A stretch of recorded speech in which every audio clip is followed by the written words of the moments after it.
할렐루야. 오늘도 참으로 좋은 날입니다.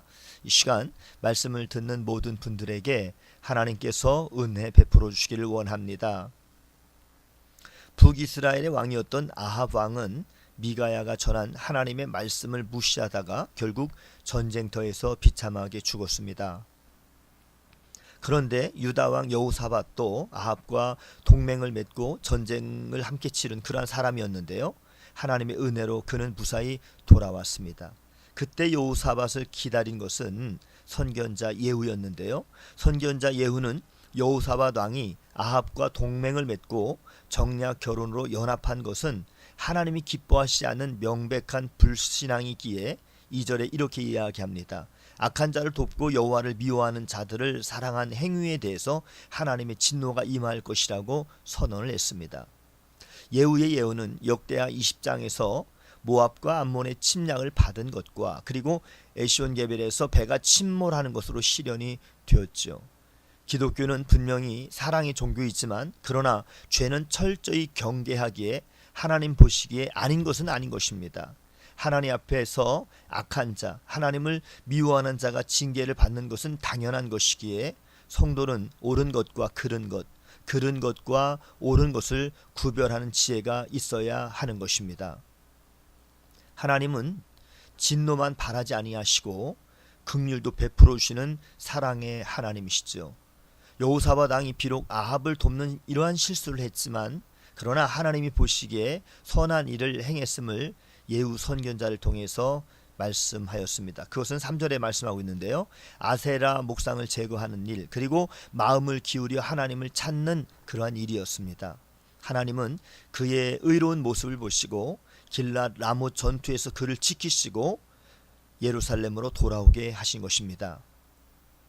하나님의 책망을 겸손히 받아들인 여호사밧은 2차 종교개혁의 시동을 걸게 되었는데요. 다시 허리띠를 동이고 성읍마다 재판관을 세우고 재판관들에게 7절에 이렇게 이야기합니다. 너희는 여호와를 두려워하는 마음으로 행하라.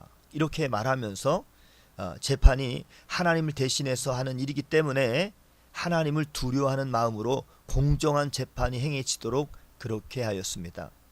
여호사밧은 백성들이 하나님의 말씀대로 살아가도록 독려하면서 예루살렘을 하나님을 섬기는 성읍으로 만드는 여호와 하나님에 대한 신앙을 확립하였던 것입니다. 뿐만 아니라 여호사밧은 9절 말씀에 예루살렘에서 레위 사람과 제사장과 족장들에게 진실과 성심을 다해서 여호와를 경외하라고 그렇게 권면했습니다.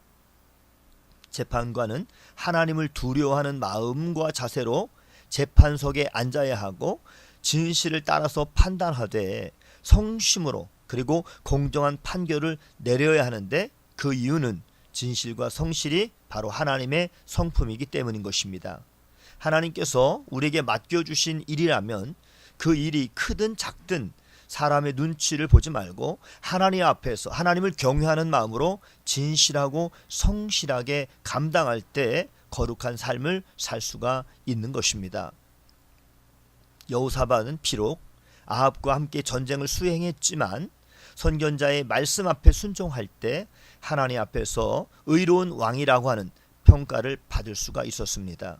하나님 앞에서의 의로운 사람은 잘못을 하지 않는 사람이 아니라 잘못에 대해서 책망을 들었을 때 그 말씀 앞에서 즉시 회개하고 하나님의 뜻에 맞게 방향을 바꾸며 진실과 성실한 마음으로 사명을 감당하는 그런 사람을 하나님은 기뻐하시고 귀하게 여기시며 바로 그런 사람을 쓰시는 것입니다. 오늘도 복된 날 하나님 말씀 앞에 순종해서 승리하는 복된 성도님들이 다 되시기를 주님의 이름으로 축복합니다. 샬롬.